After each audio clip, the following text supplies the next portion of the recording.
এই কিউট বেবিটা আজ আমার চেম্বারে এসেছিল তার দাঁতের ট্রিটমেন্ট করাতে।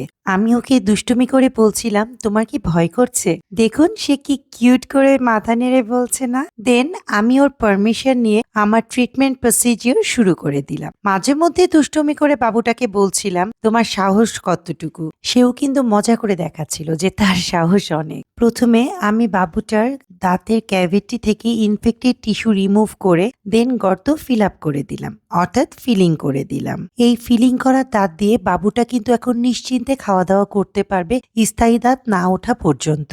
এই টোটাল ট্রিটমেন্ট পদ্ধতিটি কিন্তু একেবারেই ব্যথামুক্ত। এই বাবুটাকে দেখে আপনারা বুঝতেই পারছেন যে এই পদ্ধতিতে এক বিন্দুও ব্যথা পাওয়া যায় না। এরপরও কিন্তু আমি ওকে বারবার জিজ্ঞেস করছিলাম, তুমি কি একটুকু ব্যথা পেয়েছো? বাবুটি কিউট করে বলেছিল যে না।